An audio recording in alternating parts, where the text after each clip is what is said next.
everyone, my name is Sarchita and welcome to Pharmacopedia. I just hope that you all are doing well. So as you all know that the chapter enzymology is being going on. So part 1 में हमने discuss किया था enzymes के बारे में, उसकी definition हमने देखी थी and also we have seen its properties and then we have seen its classification in detail. Okay, so if you have any queries, make sure that you ask me in the comment section. And yes, अगर अब तक आपने channel को subscribe नहीं किया है, then go ahead and subscribe to my channel Pharmacopedia as it motivates me to create such educational content for you guys. Moving ahead to today's topic, which is the mechanism of action of enzymes. Okay, so आज के lecture में हम देखेंगे कि किन किन mechanism से enzymes अपनी एक्शंस को परफॉर्म करते हैं. बट बिफोर दैट एक बहुत बेसिक सी चीज़ है that you all know that कि एंजाइम्स क्या करते हैं.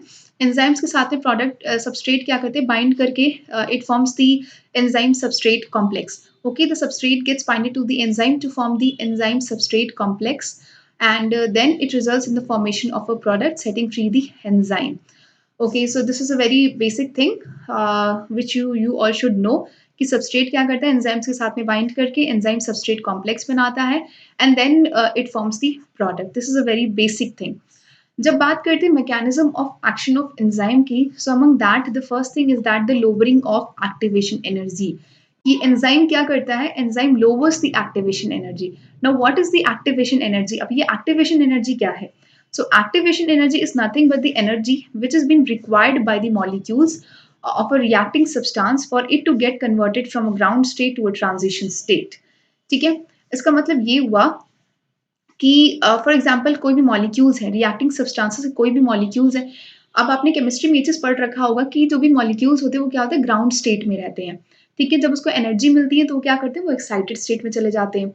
तो सिमिलरली क्या होता है, for example you here have a molecules.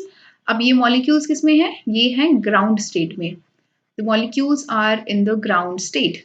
अब इन मॉलिक्यूल्स को ग्राउंड स्टेट से हमें ट्रांजिशन स्टेट में लेके जाना है, तो इसके लिए आप कुछ ना कुछ एनर्जी तो सप्लाई करेंगे ही.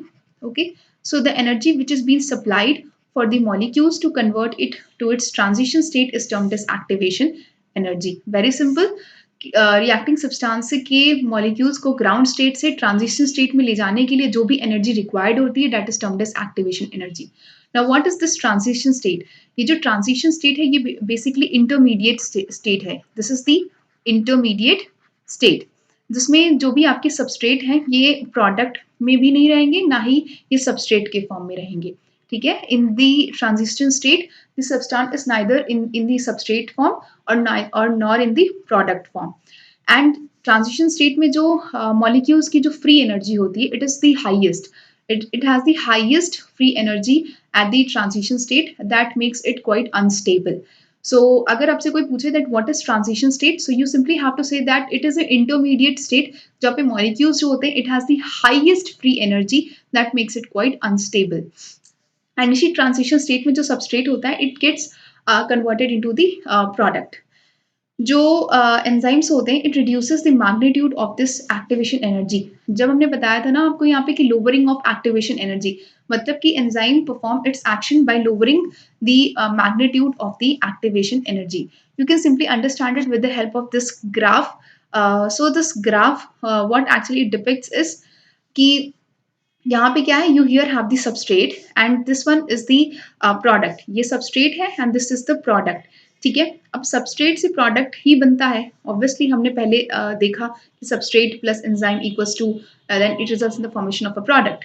ओके, अब हम देखेंगे कि एंजाइम्स के एब्सेंस में, एंजाइम के एब्सेंस में जो सबस्ट्रेट से प्रोडक्ट का बनने में जो एक्टिवेशन एनर्जी रिक्वायर्ड होती है it is from like from C to A.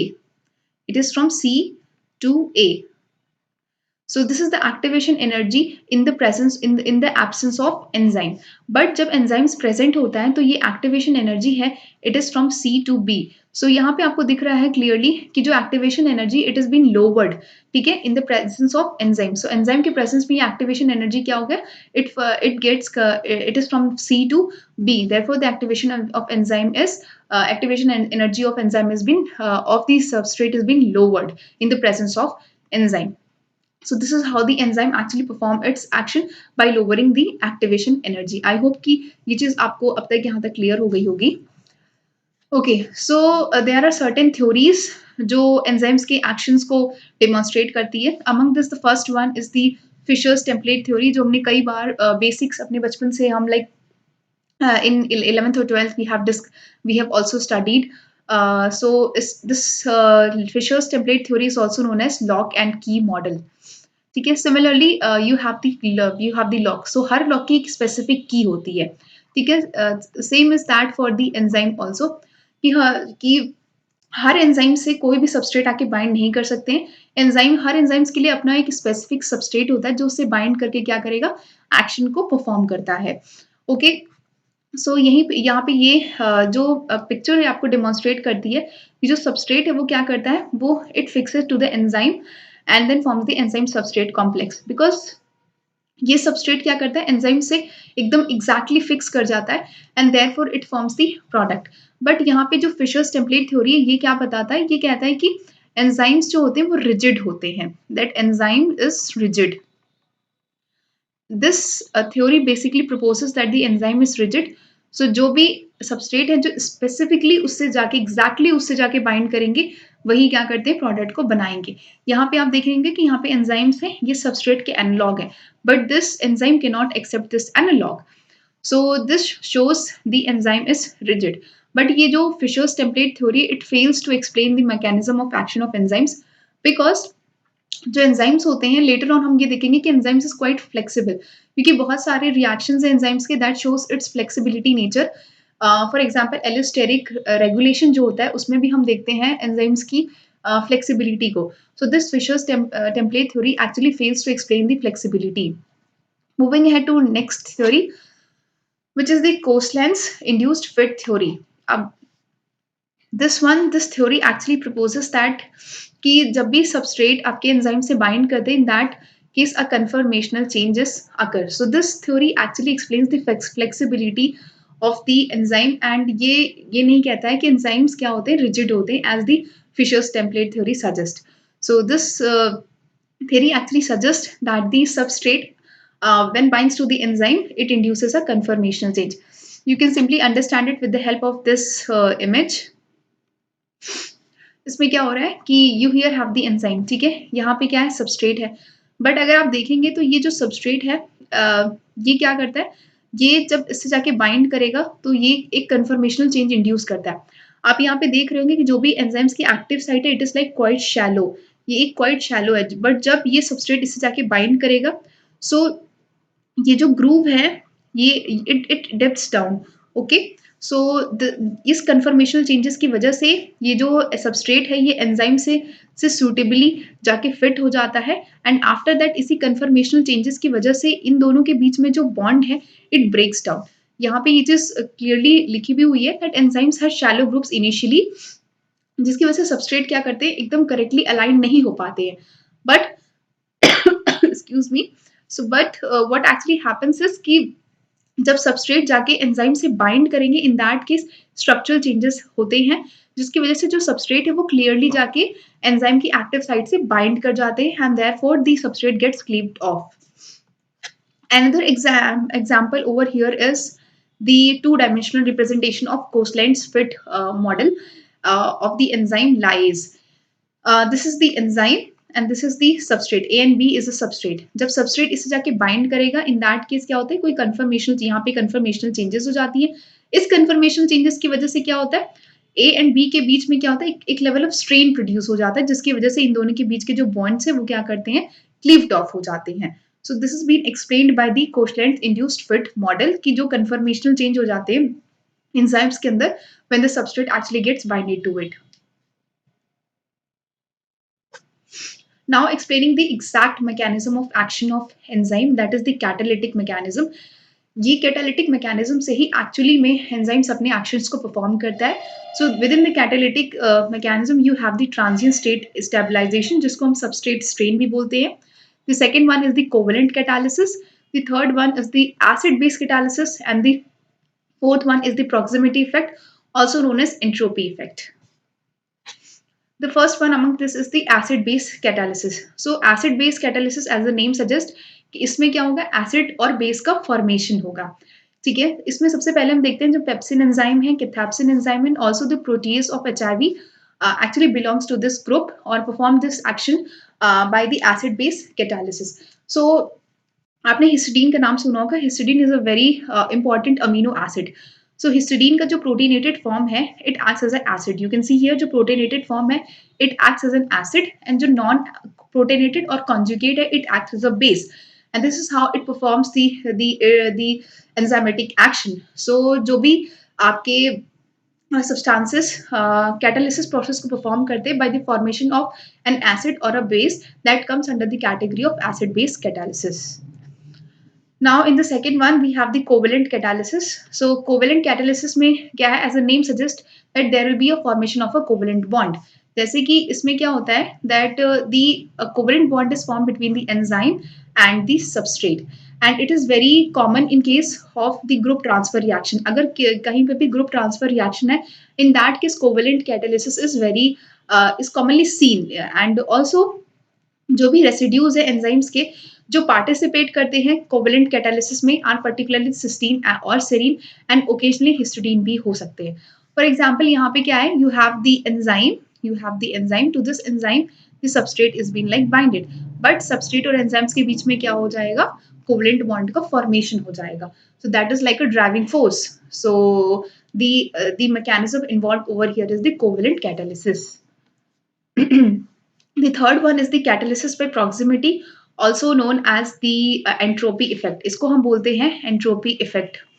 Entropy effect.